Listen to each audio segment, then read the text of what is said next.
Premier League predictions, game week 3, here we go, as someone would say. But before we get into our predictions for this game week, last week, Nathan, we had a bit of a stinker, both of us, both coming away with 5 results each and 1 perfect score each. People who didn't come away with a stinker, though, was MB3210, who finished with a lovely score of 14 points and 2 exact scores. How that affects the overall leaderboard, though, well, Nathan, is it a surprise or not?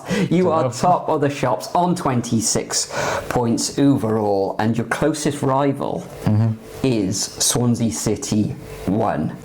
So moving back to game week 3, and this is the final game week before we go into the first international break of the season. And at the time of recording, we're still in August. Yep. Crazy, isn't it? Absurd. But without further ado, let's just crack on with the first of our 5 predictions.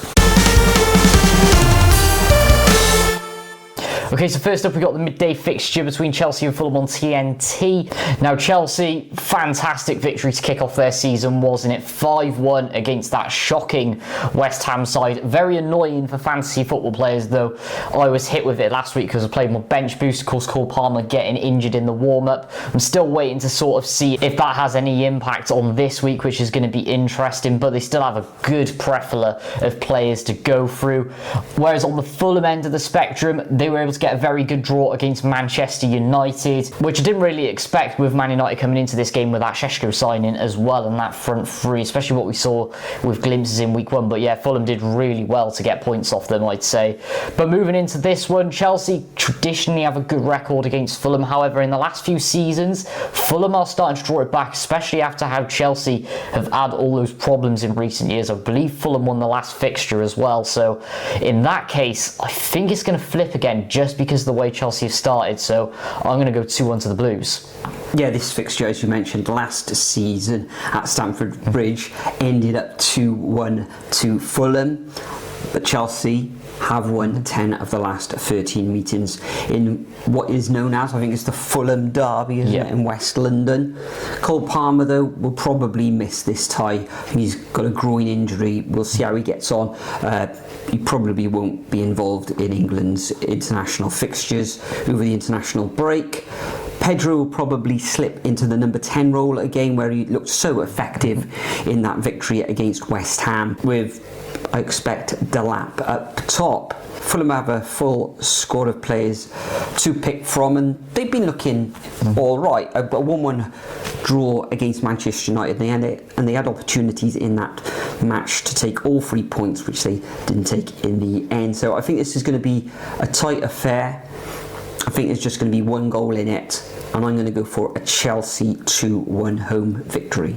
Next, we move to the first of the 3 o'clock kickoffs on Saturday afternoon, where we've got Sunderland coming up against Brentford. Sunderland, first match, of course, a 3-0 home victory against West Ham, and Brentford coming up a cropper, but they sort of flip-flopped in the second fixture. Brentford getting that excellent 1-0 home win against Aston Villa, and they followed it up with a superb 2-0 away victory against Bournemouth in the second round of the Carabao Cup. As for Sunderland, a 2-0 away defeat against Burnley wasn't great, but there were a number of players missing for that one, particularly Balhard, who did very well in their first game of the season. Looks like he's going to be out for a couple of weeks. So Sunderland, they'll be looking to lights of Adingra on the wings, full of pace, isn't he, and trickery. If they can get him into the game, then may cause Brentford quite a few problems. After that initial defeat, though, I think Brentford are looking good. They're getting a lot of their players back as well. And I was thinking about this morning. This looks like it's going to head for a draw, especially at home at the Stadium of Light. But after that win last night, I think Brentford are going to be full of confidence, and I think they'll actually go there and come away with a 2-1 away win. Yeah, even with that performance against Bournemouth last night, I still have my concerns about Brentford at the moment.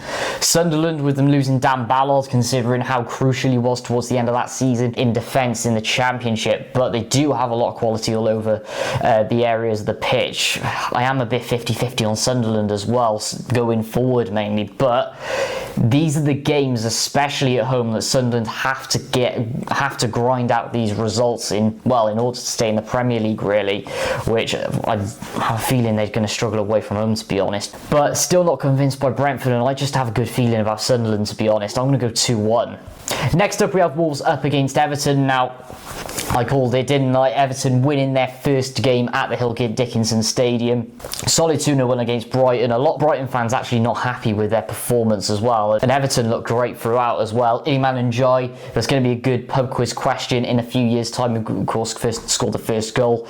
James Garner getting a very good second goal, curling into the bottom right-hand corner as well. Wolves, on the other hand, losing narrowly to Bournemouth in the last game week, and they just scraped by West Ham as well. Strand Larsen pretty much getting the get out of jail free cards, wasn't it? So they're going to want to bounce back, but I cannot not back Everton at the moment.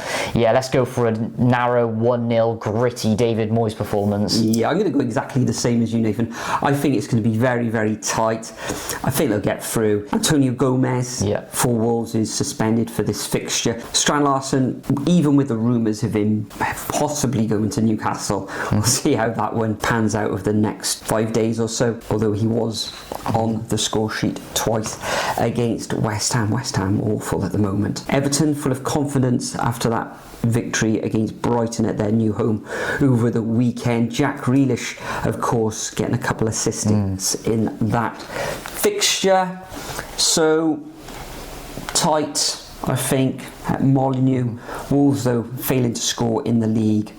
Everton don't score too many goals themselves, so I think Everton, like you, Nathan, are going to come away with a 1-0 victory. Next up, we got Leeds United coming up against Newcastle. This takes place at 5:30 on Saturday afternoon, live in front of the Sky TV cameras in the UK. Newcastle played ever so well against Liverpool on Monday evening, and they just lost out in the end 3-2 after being 2-0 down and with 10 players on the pitch. It was Guimaraes who led the charge, led the fight back. He was superb, but they're going to have a number of players missing for this fixture at Elland Road. The likes of Tonali's out with a shoulder injury. Anthony Gordon, of course, is suspended after that crazy horror tackle from behind, and seeing the scars on, or what he left on Van Dijk's calf was, it wasn't the best of tackles from Gordon. That wasn't his finest hour, was it? Ampadu's going to be missing for Leeds, and that's going to be massive, especially after their defeat against Arsenal last weekend where they got 5-0. I think they'll be a lot better at home. However, even though Newcastle are a little bit depleted, they can still call on the likes of Harvey Barnes and Alanga, who's electric on the wing. Joe Linton should be available for this match, I think. Correct me if I'm wrong. So I think it'll be tight. Elland Road will be rocking once again, so I am going to go for a draw in this one, 1-1. Interesting, yeah. Daniel Farke football, when they were playing Arsenal, it did remind me a lot of those two Norwich seasons where they just didn't have that plan B. I mean, if plan A doesn't work, then just play plan A harder, and we've seen that so many of these Farke teams just be completely exposed and ripped up at the back, and this wasn't an exception. I know it is built a lot around Ethan Ampadu, and he's been absolutely crucial for them, but they look absolutely lost without him last time around. Newcastle, with the injuries, of course, Tonali getting injured against Liverpool, Anthony Gordon being out is going to be a bit of a risk, and well, who knows if they'll get a striker in time as well, which I don't think they will at the moment. But in that midfield, which I think is one of the best in the league, losing Tonali, but you still got Guimaraes and also Joe Linton to fill in there as well. So there's still a lot of quality in that midfield, and with the way that Leeds played in the Cup last night against Sheffield Wednesday, going out on penalties, absolutely. I mean, Sheffield Wednesday are in a abysmal position as it is, but I think that's going to be a big confidence knock for Leeds, and yeah, I'm going to go 3-1 to the Geordies. And also Jacob Ramsey has signed as well. Yeah, he has, which obviously with Anthony Gordon going out, that's more firepower for Newcastle, so yeah, I think they'll be more than fine there. Anyway, moving on to the 4:30 game on Sunday, Liverpool up against Arsenal, absolutely massive. Both teams having a perfect start to the season. Arsenal, of course, winning 5-0 last week. Liverpool, last-minute goal from that 16-year-old teenager in, what is it, the 100th minute or something ridiculous, just about getting a get-out-of-jail-free card. And Liverpool, again, I don't know what it is for since the dawn of time, forever. Liverpool, they'll play poorly in a game, yet they will still win. We've witnessed it firsthand. We've witnessed it firsthand many a time before as well. So it is going to be interesting which way this one does go, but with what we've seen in Liverpool so far, with the way that Arsenal played that first game as well against Manchester United, I've got to put it in the Reds' corner, and it's going up to Merseyside, isn't it? And I think they're going to keep a clean sheet here. Gyökeres, I think he's going to go back in his box for the next couple of games. Yeah, I'm still not impressed at all, so yeah, I'm going to go 2-0. 2-0. Liverpool currently leaking goals in the league, aren't they? Whereas Arsenal's defence currently is watertight.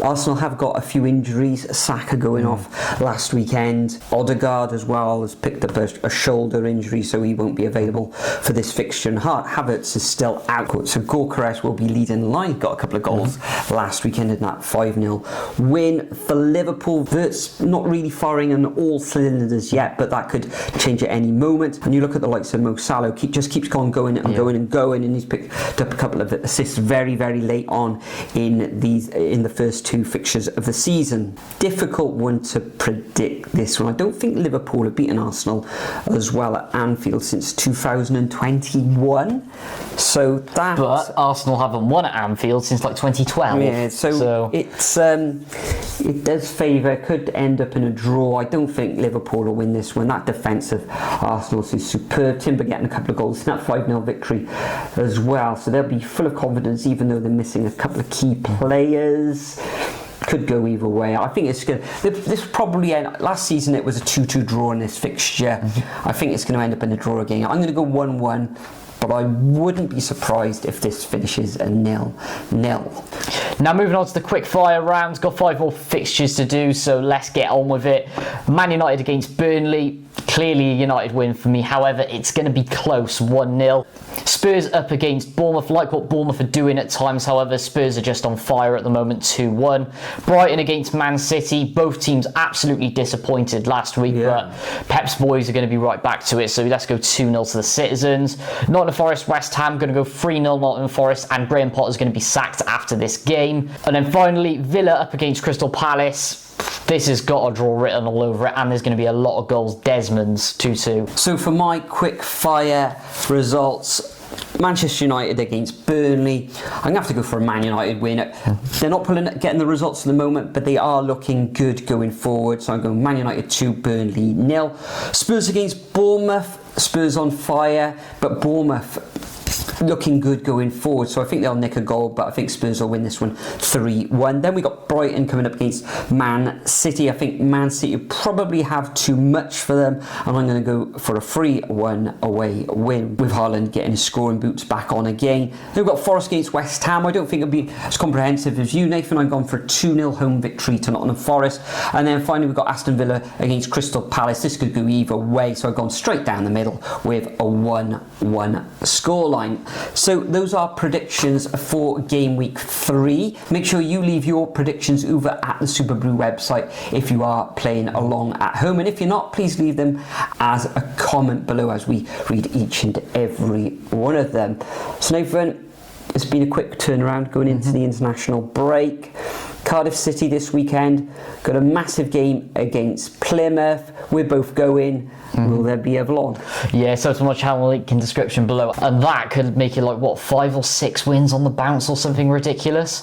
Yeah, hopefully that's not the kiss of death. Touch wood. Thank you very much, Nathan, again for joining me on this Wednesday evening. Thank you for joining us as well once again. Enjoy all the Premier League action over the course of the weekend. Enjoy the international break as well, and we'll be back very soon for game week 4.